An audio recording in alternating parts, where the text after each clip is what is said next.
시작합니다.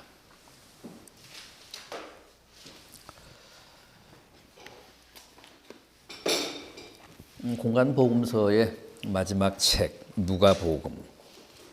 저자는 누굽니까? 누가죠. 누가는 어떤 사람이죠? 의사. 성누가병원이야? 성누가병원의 원장이야?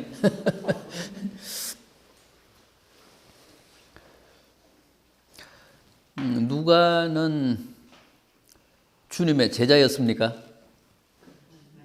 사도가 아니었죠.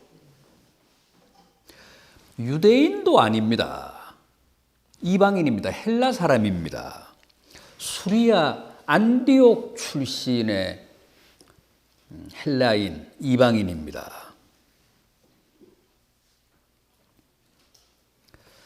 누가는 바울의 공생의 초기부터 바울 선교에 가세한 사람입니다. 바울의 동역자로 참여한 사람입니다. 그러니까 2차 전도 여행 때 이미 바울과 동행했어요. 그러니까 그렇게 여러분들이 기억하고 계시면 됩니다. 바울과 바나바가 함께 1차 여행, 전도 여행 했잖아요.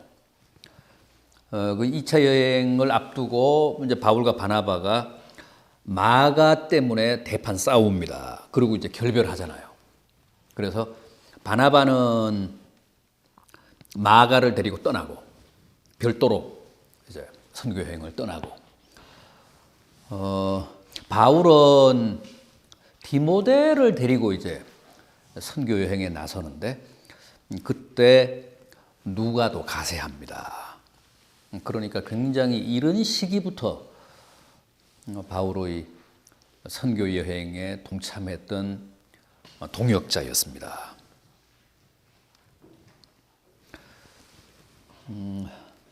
바울의 동역자 가운데 최후까지 바울 곁을 지킨 사람이 누구죠?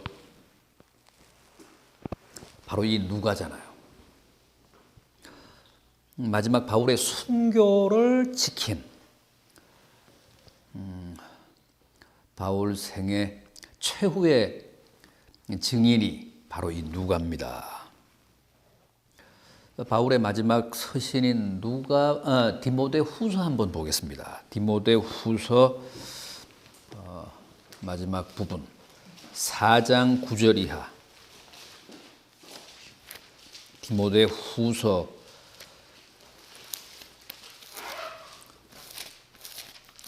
4장 9절 이하.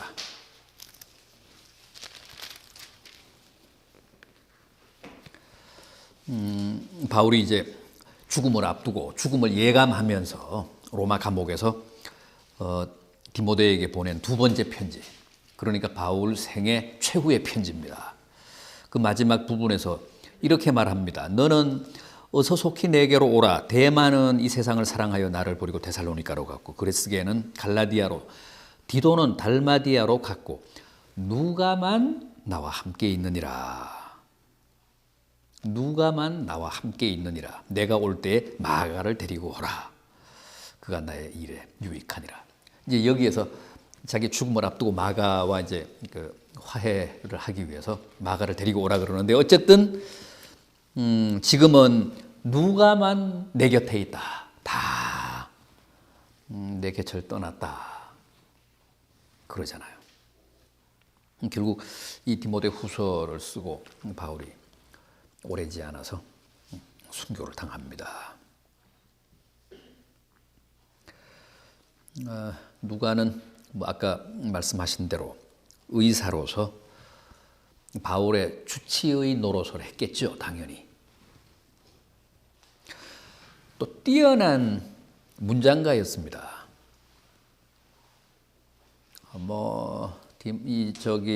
누가가 작가 출신은 아니었겠지만은 결과적으로 그의 이 저작인 누가복음을 볼 때 참 놀라운 문장가였다.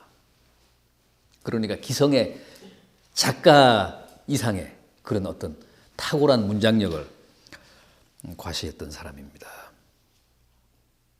그래서 신약 성경이 뭐 27권이잖아요. 그런데 신약 성경 중에서 이 누가복음이 가장 유려합니다.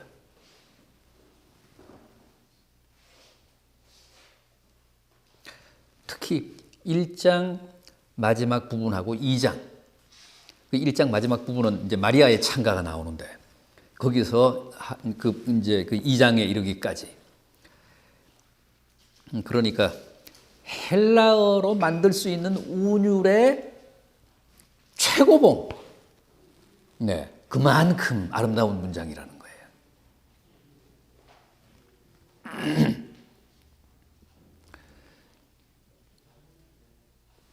그 마리아 찬가는 우리말로 읽어도 번역판 우리말로 읽어도 이렇게 운율이 나옵니다. 그 시적인 어떤 리듬이 이제 나오는데 헬라어 원어로 읽으면 거의 이제 완벽하다는 거죠.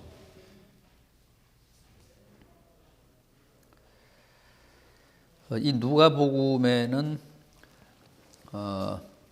이 누가가 이제 의사였기 때문에 의학 전문 용어도 많이 등장을 하고 또 여러 가지 병명도 나옵니다. 그러니까 아주 다양한 환자들을 주님이 고치신 기사를 많이 다루고 있어요.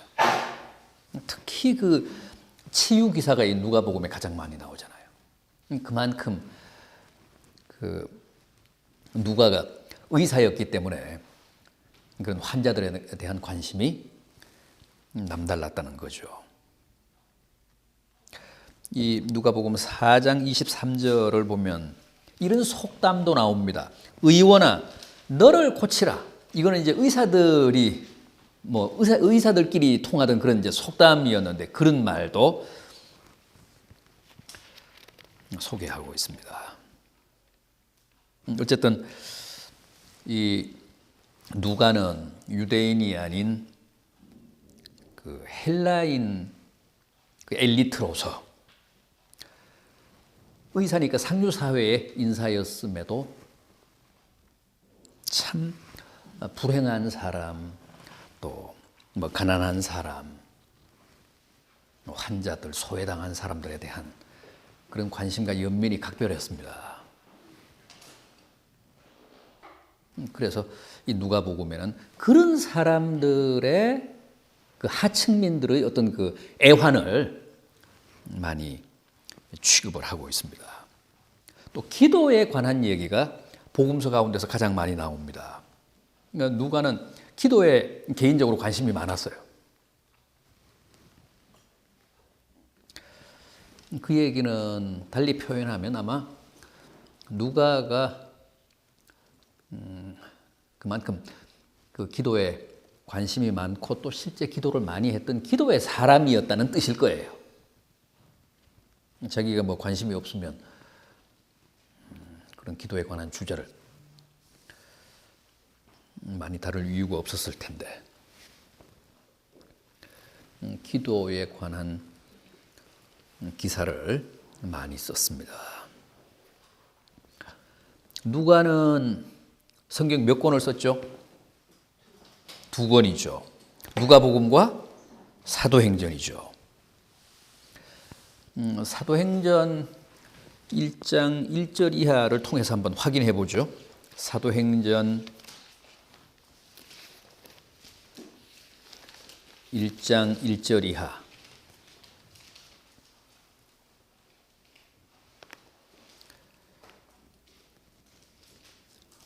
(1장 1절 2절) 한번 보십시오. 데오빌로여, 내가 먼저 쓴 글에는, 여기 먼저 쓴 글은 뭐라고요? 누가복음. 무릇 예수께서 행하시며 가르치시기를 시작하신부터 그가 택하신 사도들에게 성령으로 명하시고 승천하신 날까지의 일을 기록하였노라. 이게 이제 누가복음의 내용이에요. 그러니까 누가복음도 누가의 첫 번째 저작이고 누가복음에 이어서 사도행전도 누가의 두 번째 저작입니다. 그러니까 첫 번째 저작인 제1권인 누가복음은 주님의 공생의 행적에 관한 기록이고, 사도행전은 사도 바울의 선교 행적에 관한 기록입니다.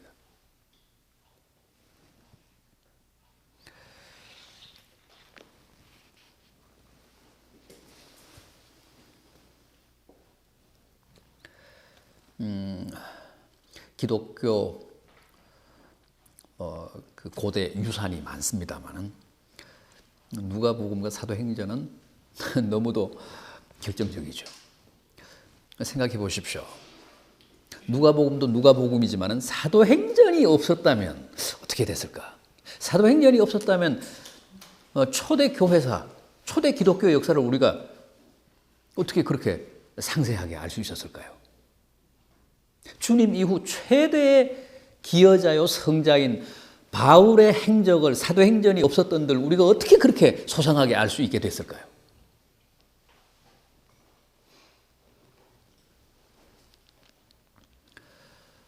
더구나 사도행전 같은 경우는 이 누가가 직접 바울을 모시고 선교지를 다녔잖아요. 그러니까 그 현장에서 기자처럼 바울의 선교 행각을 옮긴 책이기 때문에 그만큼 우리가 많이 신뢰할 수 있는 겁니다.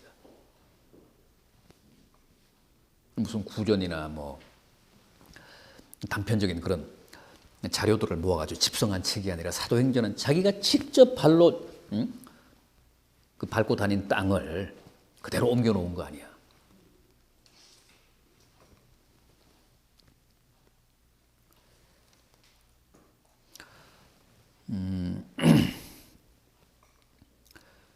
그러니까 이 누가는 하나님이 자기에게 주신 여러 가지 은사들을 최대한 이용해서 선교에 또 기독교 역사에 기여한 그런 성인입니다. 그 의술로 병든 사람을 고치고 또 위대한 그 사도인 바울을 보살피고 또 그에게 주신 문장력으로 탁월한 이런 누가복음 사도행전 같은 고전을 남기고 또 그에게 주어진 그 탁월한 어학력으로 헬라어에 아주 능했어요. 그래서 이렇게 주옥 같은 아주 아름다운 그 복음서를 우리들에게 유산으로 남긴 그런 사람. 그러면서 가난한 사람들에 대한 연민이 각별하고 기도에 대한 관심이 지대하고 의리가 남달라서 다 떠남에도 불구하고 끝까지 바울 곁을 지키며 그의 순교까지 도운 사람.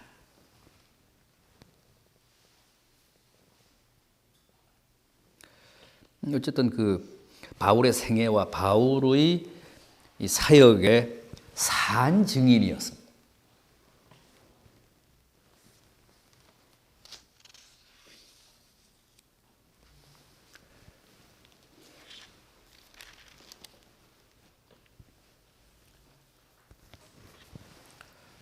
그러니까 누가라는 인물이 얼마나 대단합니까? 유대인도 아니고 주님의 제자인 사도도 아니었는데 바울의 제자로 이렇게 혁혁한 공헌을 세웠다는 거죠. 누가복음의 수신은요. 수신인은 누굽니까? 뭐 누가복음 여기 처음에 나오잖아요. 3절에 나오잖아요. 데오빌로. 사도행전에도 나오잖아요. 데오빌로 각하에게 누가가 보낸 편지입니다. 데오빌로는 누구예요?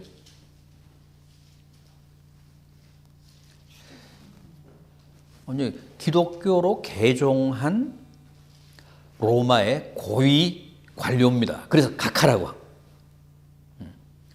한 거예요. 그러니까 아주 고위직 관료, 장관 이상의 관료. 그러니까 데오빌로라는 일개인에게 보낸 사신임에도 불구하고 이렇게 무슨 논문처럼 거창한 글을 쓴 거예요.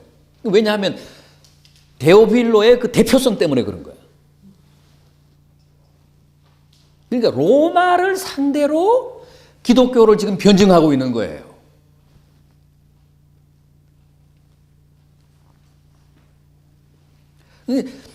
누가의 타겟은 그거야. 로마의 고위 관료인 이 개종한 데오빌로를 통해서 로마의 그 관료 사회 내지는 로마 그 전역에 이제 기독교를 전파하고, 무엇보다도 로마 당국으로부터 어떻게든 이 기독교를 이단이 아닌 공인된 그런 종교로 인정받으려고 했던 그런 시도였다는 거죠. 어쨌든 수시는 이 누가복음도 그다음 두 번째 글인 사도행전도 다 데오빌로 각하에게 보낸 그 사신 형식입니다.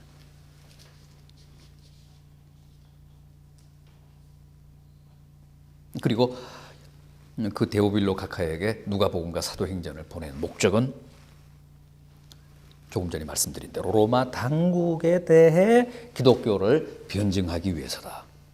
기독교 신앙의 정당성을 객관적이고도 역사적인 자료를 통해서 관철하기 위해서였다.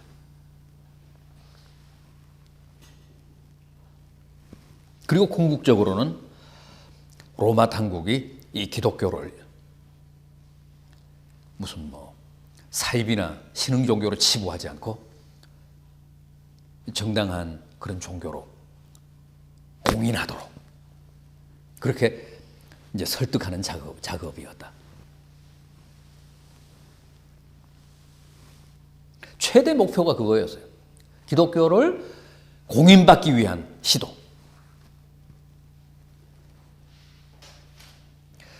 그래서 이 누가복음서는 기본적으로 로마 사람이나 로마 당국에 대해 가장 우호적입니다.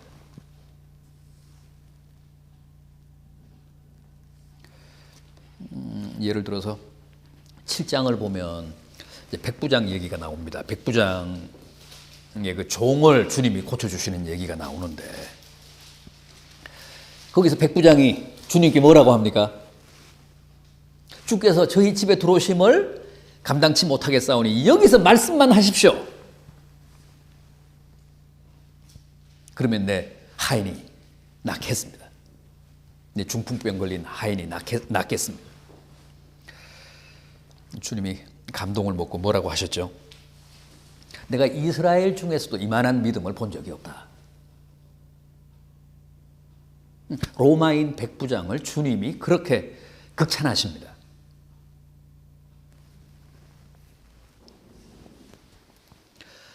이런 표현들은 이 누가복음에만 나와요. 요한복음도 빌라도에 대해 굉장히 관대한 것처럼 나오죠.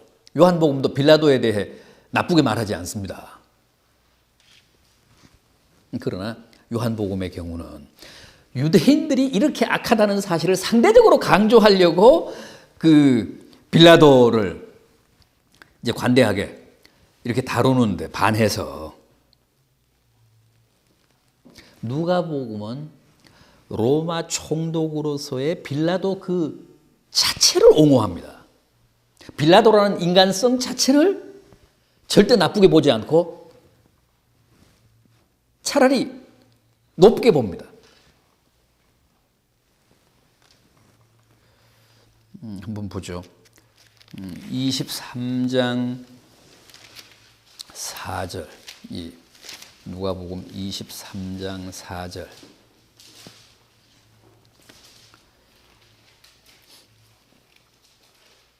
빌라도가 대제사장들과 무리에게 이르되 내가 보니 이 사람에게 죄가 없도다. 죄가 없도다. 빌라도는 주님이 죄가 없다는 거야. 그걸 대제사장에게 그렇게 밝힙니다. 14절 보십시오. 이르되 너희가 이 사람이 백성을 미혹하는 자라 하여 내게 끌고 왔도다. 보라, 내가 너희 앞에서 신문하였으되 너희가 고발하는 일에 대하여 이 사람에게서 죄를 찾지 못하겠다. 죄가 없다. 이어지는 15절 하반절 보십시오. 보라, 그가 행한 일에는 죽일 일이 없느니라. 22절도 보십시오. 빌라도가 세 번째 말하되 이 사람이 무슨 악한 일을 하였느냐. 나는 그에게서 죽일 죄를 찾지 못하였나니 그냥 때려서 놓으리라.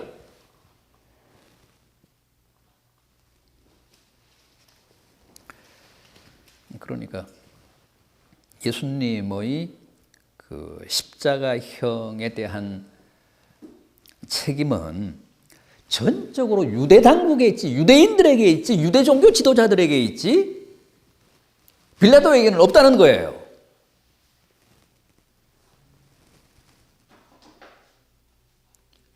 음, 24절도 보십시오. 이에 빌라도가 그들이 구하는 대로 하기를 언도하고, 그러니까 유대인들이 죽여달라고 해서 그냥 그렇게 했다는 거예요. 주님께 죄가 있다고 판단을 해서 정죄한 게 아니라.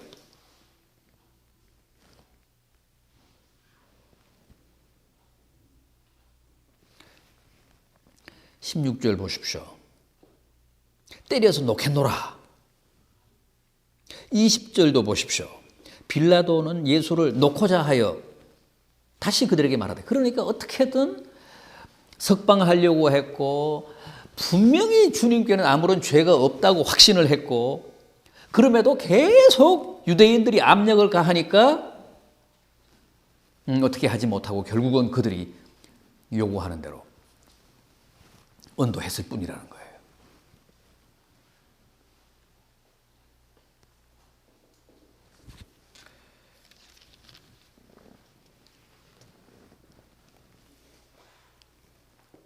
그리고 23절 23장 47절 한번 보십시오. 백부장이 그 된 일을 보고 하나님께 영광을 돌려 이르되 이 사람은 정녕 의인이었도다. 이것도 결국 로마 백부장의 입을 통해서 주님이 정녕 의인이었다는 사실을 지금 선포하고 있는 겁니다.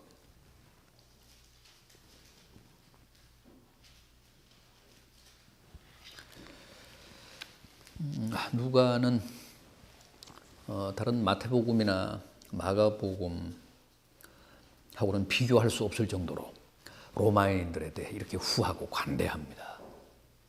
심지어는 우리는 의심할 여지 없이 본디오 빌라도에게 주님이 고난을 당하시고 결국은 십자가에 못 박혀 돌아가셨다고 신앙 고백까지 하고 있는데, 누가는 절대 빌라도는 예수를 죽일 의사가 없었고, 또 주님이 죄가 없다는 사실을 확신하고 있었고, 여러 차례 구명하기 위해서 안간힘을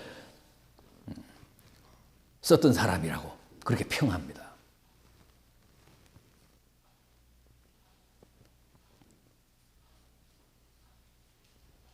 이건 결국 이 누가복음서가 데오빌로에게 보낸 편지였기 때문에 그렇습니다. 로마인들을 상대로 기독교를 변증하면서 공인받기를 원해서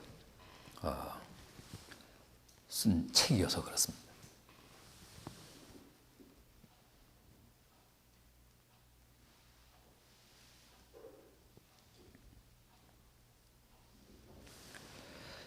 특징을 보겠습니다. 이 누가복음의 특징. 뜻밖에도 처음부터 세례 요한의 존재가 부각이 됩니다. 아니, 상식적으로 우리가 볼 때 1장에는 뭐가 나와야 됩니까? 예수님의 족보가 나와야 되잖아요. 예수님의 탄생 기사가 나와야 되잖아요. 그런데 1장부터 세례 요한 얘기로 시작이 되고 예수님의 족보조차도 3장에 나옵니다.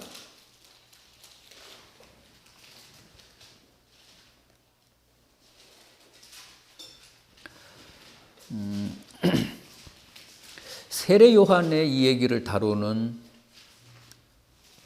그 요한복음도 세례 요한의 얘기를 많이 다루는데 그 요한복음과는 대조적입니다. 왜냐하면 요한복음은 세례 요한을 어떻게 다루죠? 지면은 많이 할애하면서도 부정적으로 다룹니다. 평가절하합니다.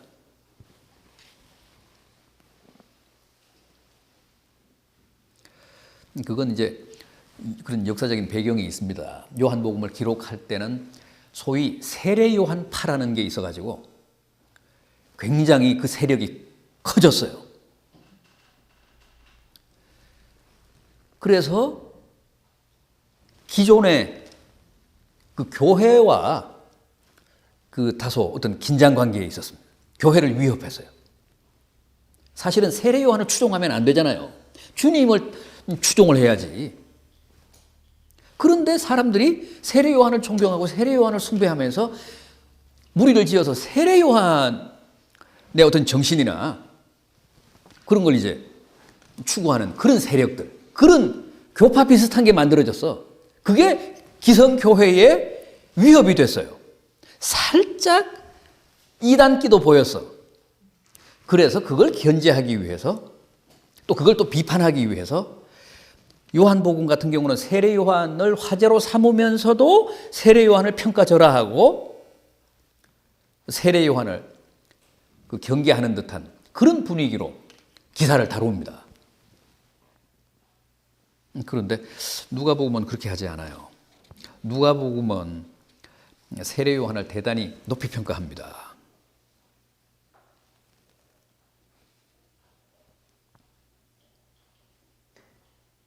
그런데 그 세례 요한을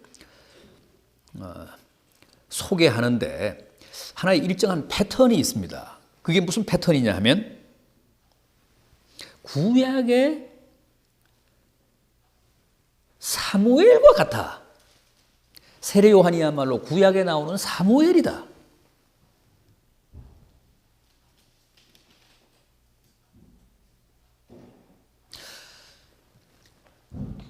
또 세례 요한의 탄생 기사도 주님의 탄생 기사와 그 패턴이 같습니다.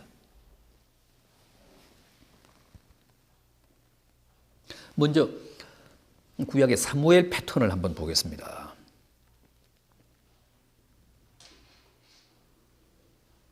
사무엘은 엘가나와 한나가 그 부모잖아요. 그리고 그 집안은 경건한 제사장 가정이었습니다. 엘가나가 제사장이었어요. 세례 요한도 어떻습니까? 사가랴와 엘리사벳. 그런데 사가랴가 뭐라고요? 제사장이잖아요. 그러니까 세례 요한과 사무엘이 패턴이 같아요. 가정적인 배경이 같아요. 또 사무엘의 모친인 한나와 세례 요한의 모친인 엘리사벳이 다 나이가 많아가지고 아기를 낳지 못하는, 그러니까 단산을 한 상태에서 하나님의 특별한 은혜를 입어 출산을 한 케이스입니다. 똑같아요. 사무엘도 세례 요한도 다 하나님께 바쳐졌어요. 이를테면 나시린이야. 나시린.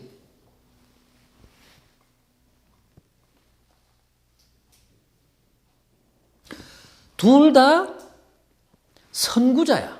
선구자잖아요. 사무엘은 누구의 선구자? 초대왕인 사울왕의 선구자잖아요. 사울왕을 기름 부어서 이스라엘의 초대왕으로 세웠잖아요. 옹립을 했잖아요. 세례 요한은요, 왕 중의 왕이신 주님께 기름 부어서 세례를 베풀어서 주님이 공생에 나서시게 했잖아요. 그러니까 주님의 선구자가 세례 요한이고 사울 왕의 선구자가 사무엘이에요.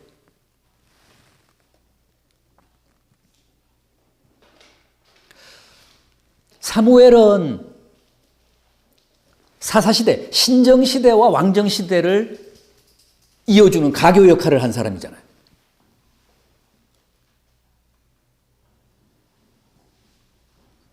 하나님이 사사를 통해서 직접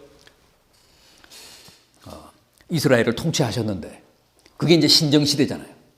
그런데 결국 사울왕을 이스라엘의 초대왕으로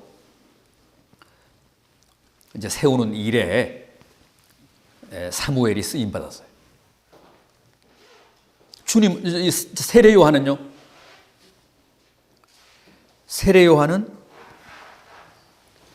구약 시대와 신약 시대를 연결하는 가교 역할을 하는 그런 인물이었잖아요. 율법과 복음을 이어주는 그런 가교 역할을 한 인물이잖아요.